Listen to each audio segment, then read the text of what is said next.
Hello guys and welcome to programming बोली। तो आज की इस वीडियो में हम इनिट ब्लॉक के बारे में डिस्कस करने वाले हैं। हमने पिछली वीडियोस में याद है हमने क्लासेस के बारे में डिस्कस किया था। तो उसके अंदर ही ये होता है एक इनिट ब्लॉक। इनिट ब्लॉक क्या करता है कि फॉर एग्जांपल के लिए किसी बंदे ने मुझे अपना नाम जो है ना वो गलत भेज दिया या फिर नाम में कुछ लिखा ही नहीं, तो उसको मैं क्या करूँगा कि मैं क्या चाहता हूँ कि उसकी जगह कोई नो नेम लिख दे या कुछ और लिख दे। मैं ये खाली नाम नहीं चाहता, वो खाली नाम को सेव कर देगा। तो मैं क्या चाहता हूँ कि कुछ और करे वो। तो उसके लिए मैं क्या यूज़ करूँगा, मैं उसके लिए यूज़ करूँगा इनिट ब्लॉक। तो अभी मैं आपको इसका प्रैक्टिकल करके दिखाऊंगा। ज़रा हम इसके एक बार यूसेज भी जान लेते हैं कि इसको हम यूज़ क्यों और अच्छे से क्यों करते हैं। फॉर एग्जांपल के लिए क्या होता है कि जैसे हमारे जो कंस्ट्रक्टर होते हैं, जो मैंने बताया था ना, जो इसके अंदर पैरामीटर्स डलते हैं, वैसे ही उसको हम कंस्ट्रक्टर कहते हैं। तो हमारे जो कंस्ट्रक्टर के अंदर जो वैल्यूज़ होती हैं ना, उनको अगर हमें चेंज करना हो या फिर उनके साथ हमने बार बार खेलना हो, तो उसके लिए हमें क्या करना पड़ेगा, उसके लिए हमें इनिट ब्लॉक को डिक्लेयर करना पड़ेगा। तो अब मैं आपको इसका सिंटेक्स देख लो, ये ऐसा दिखता है। ये इनिट क्लास नेम, क्लास फिर नेम, फिर उसके अंदर के मतलब कंस्ट्रक्टर, और फिर उसके अंदर क्या कहते हैं को अपना जो कोड। अब मैं आपको इसका प्रैक्टिकल करके दिखाता हूँ। आप फटाफट से अपने इंटेलिजेंट आइडिया खोल लो और हम इसका प्रैक्टिकल करते हैं। तो गाइस अब हमने इनिट ब्लॉक का प्रैक्टिकल करेंगे। तो इनिट ब्लॉक का प्रैक्टिकल करने के लिए classes.kt करके हमने पिछली बार एक फाइल बना रखी थी, तो इसके अंदर हम प्रैक्टिकल करेंगे। अब मैं क्या चाहता हूँ कि पहले तो ये जो नेम और एज है ना, ये इकट्ठी लिखी जाए। तो मैं उसके लिए क्या करना पड़ेगा कि मेरे को लिखना पड़ेगा वो क्या कहते हैं हिज नेम इज। एक ना मैं यहाँ पे क्या लिख करवाना चाहता हूँ, जब भी कोई यूज़र क्रिएट हो तो वहाँ पे लिखा है अब यूज़र क्रिएटेड, और उसके बाद उसका नेम लिखा है हिज नेम इज। ठीक है, हिज नेम इज, और मैं यहाँ पे प्लस करके उसका नेम कर दूंगा, क्या कहते हैं obj डॉट नेम कर दूंगा। और मैं फिर उसके बाद प्लस करके उसकी हिज एज इज, और फिर मैं ऐसे करूँगा और मैं उसकी एज कर दूंगा यहाँ पे एज, सॉरी एज नहीं, ऑब्जेक्ट डॉट एज। और मैं इसका ऑब्जेक्ट से भी नाम चेंज कर देता, नामकरण करो यार। मैं इसका नाम रखता हूँ यूज़र1। ठीक है, यूज़र1। अब मैं इसको ना कॉपी करना शुरू करता हूँ। ये जो यूज़र1 है, अब ये कहेगा कि ये तो कुछ है ही नहीं, तो इसको हमें चेंज करना पड़ेगा। डॉट की जगह हमें इसे ऐसे करना पड़ेगा। और ये देखो, ये मेरा सारा चेंज हो गया। अब क्या है कि अब ये मुझे प्रिंट करके देगा उसकी एज वगैरह सब कुछ इकट्ठा। ठीक है, बट मैं क्या चाहता हूँ कि अब देखो, मैंने जैसे यहाँ पे इतनी सारे गैप डाल दिए इसके बीच में, तो अब क्या होगा कि मेरे को बहुत ज़्यादा अजीब सा सेंटेंस प्रिंट करके देगा जो मैं नहीं चाहता। अभी देखो ये क्या प्रिंट करके देगा, हिज नेम यूज़र क्रिएटेड, तो ना इसने प्रिंट किया अभी तक।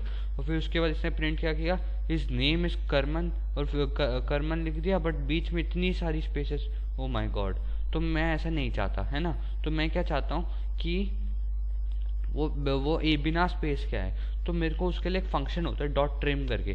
क्या होता है कि ये जो होती है ना हमारी स्ट्रिंग होती है सारी की सारी, इसको हम कहते हैं स्ट्रिंग। मैंने आपको पहले भी बता रखा है। तो इसके अंदर ना काफ़ी सारे हम फंक्शन रन करा सकते हैं, डॉट सॉर्ट, डॉट या कहते हैं dot sort, dot replace, dot, ये सब हम इसके अंदर फंक्शन रन करा सकते हैं। बट हमें क्या करना पड़ेगा कि अभी अपने को कौन सा फंक्शन रन कराना है, डॉट ट्रिम। तो डॉट ट्रिम क्या करता है कि इसके अंदर से ना सारी स्पेसेस हटा देता है। बट मुझे क्या करना है कि वो मुझे हर बारी रन कराना है, तो इसलिए हमने क्या यूज़ करना था, इनिट ब्लॉक। तो अब हम इनिट ब्लॉक को यूज़ करेंगे। अब देखो मैं ऐसी और भी यूज़र्स बना लेता हूँ। ठीक है, वैर ये बन गया यूज़र, मैं 3 यूज़र बनाऊँगा। ठीक है, यूज़र2, इसका मैंने नामकरण कर दिया यूज़र2। इसका नाम मैं रख देता हूँ कुछ भी नहीं। ठीक है, और मैं एक बनाता हूँ ये Ctrl+C, और मैं अच्छा यहाँ पे भी मेरे को इसका नामकरण करना पड़ेगा, यूज़र2। ठीक है, यहाँ पे इसका नामकरण हो गया। और मैं क्या और यहाँ पे हो गया ऐसे। अब मैं क्या चाहता हूँ कि जैसे ये ब्लैंक आ गया पूरा का पूरा, अब मैं ये नहीं चाहता। अब मैं क्या चाहता हूँ कि ये जो ब्लैंक आ गया ना, इसका नाम है नो नेम, कुछ ऐसा सा लिखा है, his name is no name and his age is, चलो इसकी एज जो है हम 30 साल कर देते हैं, ये डबल एम से। ठीक है, और मैं यहाँ पे एक बनाता हूँ यूज़र3, और यूज़र3 जो है ना उसका नाम है, उसका नाम क्या रखें, उसका नाम रख देते हैं हम, चलो स्टेफन रख देते हैं, स्टेफन। ठीक है, स्टेफन इसका नाम है। और स्टेफन जो है ना उसके अंदर भी एक स्पेस है ऐसे करके, ठीक है, उसके अंदर भी एक स्पेस है और मैं उसके सारे नाम में ना स्पेस डाल देता हूँ, स्टेफन, ठीक है। अब ये स्टेफन इसने ऐसे लिखा हुआ है, तो मैं क्या चाहता हूँ कि इसका जो स्टेफन है ना सारा इकट्ठे लिखा हुआ है, तो मेरे को उसके लिए अब इनिट ब्लॉक का यूज़ करना है। तो क्या करना पड़ेगा मेरे को, अगर इनिट ब्लॉक का अगर जैसे यूज़ करना है ना, तो मैं इसको ना वैर को हटाना पड़ेगा इधर से। ये क्या है कि अब मेरे को इसको कंस्ट्रक्टर में बनाना नहीं पड़ेगा, अब मेरे को इसके अंदर पूरा चेंज करना पड़ेगा, तो मेरे को ऐसे डिलीट करना पड़ेगा। और मैं क्या करूँगा कि अब वो कह रहा है कि ये देखो यहाँ पे इसने ऊपर से एरर दिखाना शुरू कर दिया, तो मैं यहाँ वैर ऐसे करूँगा और यहाँ नेम करूँगा, और फिर उसको मैं क्या कर दूँगा कि मैं उसको स्ट्रिंग कह दूँगा, मैं उसको क्या कह दूँगा, स्ट्रिंग, ठीक है। मैं सिर्फ यहाँ पे ऐसे स्ट्रिंग कर दूँगा और मैं यहाँ पे कर दूँगा नो नेम, ठीक है, नो नेम, नेम, ठीक है। अब क्या होगा कि अभी तक तो वो कहेगा जी ठीक है कोई बात नहीं, आपने मेरे अंदर नो नेम भी डाल दिया। अब मैं क्या करूँगा कि पहले तो अगर चेक करूँगा वैल्यू है, फिर अगर नहीं होगी तो मैं नो नेम ले लूँगा बाय डिफ़ॉल्ट वैल्यू, ठीक है। अगर आपको चेक करना है क्या होगा कि अगर मैं इसको ऐसे रन कर दूँगा, अगर मैं इसको बिना उसके भी डाल दूँ ना, अब ये चलेगा, देखो ये देखो, ये मुझे एरर अब नहीं दिखाएगा, ये अब इसको नेम समझ रहा है। अभी मैं बताता हूँ, अभी जब मैं इनिट ब्लॉक को डिक्लेयर कर दूंगा ना, तो ये मुझे एरर नहीं दिखाएगा। अब मैं जैसे इनिट ब्लॉक को डिक्लेयर करना चालू करता हूँ और ये देखो इसने मुझे इसी पे दिखा दिया इनिट। और अब मेरे को क्या करना पड़ेगा कि मेरे को ना एक इफ़ स्टेटमेंट डालनी पड़ेगी, इफ़, और मुझे करना पड़ेगा इफ़ नेम डॉट क्या कहते हैं, name dot blank, name dot इस ब्लैंक, हाँ नेम डॉट इस ब्लैंक, ये कहेगा। तो अगर वो ब्लैंक है, अगर वो ब्लैंक है तो क्या करना उसका नामकरण कर देना नो नेम, उसका नाम क्या करना कि मुझे उसका नाम क्या बिठाना है, नो नेम। तो दिस, इसके लिए ना मेरे को कीवर्ड यूज़ करना पड़ता है दिस।